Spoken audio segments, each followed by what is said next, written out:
त्याच्यामध्ये साजिद सादिक कपूर अ, याची याने सुसाईड केल्याबद्दल 3/1/2026ला म्हणजे काल पोलीस स्टेशनला 6:30 वाजता इन्फॉर्मेशन आली. त्या दृष्टिकोनातून पोलिसांनी त्या ठिकाणी जाऊन पडताळणी केली तर त्या ठिकाणी त्यांनी सुसाईड केलेली आहे असं दिसून आलं. गळफास घेऊन सुसाईड केलेली आहे.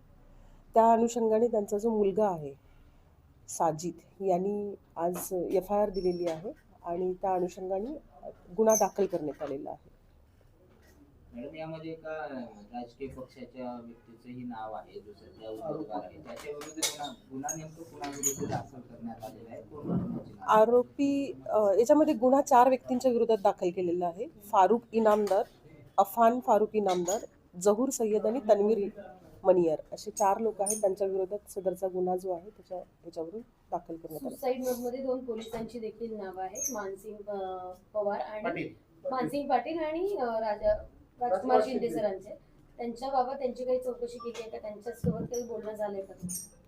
आता जो आहे तो त्याच्या मुलाच्या सांगण्याप्रमाणे जे होते, ज्यांना त्यांच्या वाटत होतं की हे लोक त्यांच्या मृत्यूला कारणीभूत आहेत, त्याच्याबद्दलची फिर्याद घेण्यात आलेली आहे आणि याच्या पुढचा जो तपास आहे तो चालू आहे. अजून सुसाईड नोटमध्ये जे काय आहे तर त्याच्याबद्दलचे तपासाअंती आपण त्याच्यामध्ये पुढे महत्वाचा प्रश्न याच्यात असा आहे की सुसाईड नोट ही खूप मोठी आहे असं सांगितलं जातं आणि अनेक लोकांची नावं आहेत. हो. किती लोकांची नक्की नावं आहेत ते काय समोर आलंय का?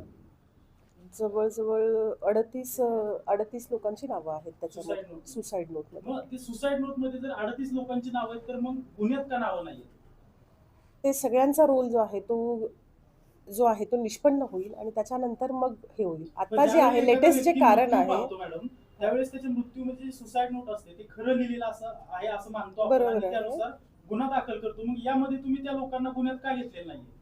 हे जे आहे त्यांच्या हा जो इन्सिडन्स आहे तो इन्सिडन्स हा पूर्ण आहे. मोठा इन्सिडन्स त्यांनी एवढा सुसाईड नोटमध्ये लिहिलेला आहे आणि जे कारण आहे ते त्यांच्या जागेच्या वादाचं जे कारण आहे त्याच्यामुळे तो मानसिक तणावामध्ये होते असं त्यांच्या मुलांचं म्हणणं आहे. तर त्या दृष्टिकोनातून जे नावं त्यांनी सांगितलेली आहेत ती आपण घेतलेली आहेत. तपासाअंती त्याच्यामध्ये जेही होतील सुसाईड नोट मधील नावं जी आहेत ती गुन्ह्यात कधी ऍड करण्यात येणार किंवा त्यांना कधी घेण्यात येणार? तपास होईल त्याच्यानंतर त्याच्यामध्ये इन्व्हेस्टिगेशन मध्ये जे आपल्याला लीड भेटेल त्या पद्धतीने ती नावं ऍड होत जातात.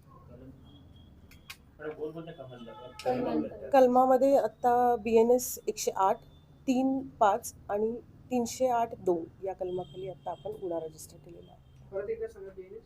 BNS 108, 3(5) आणि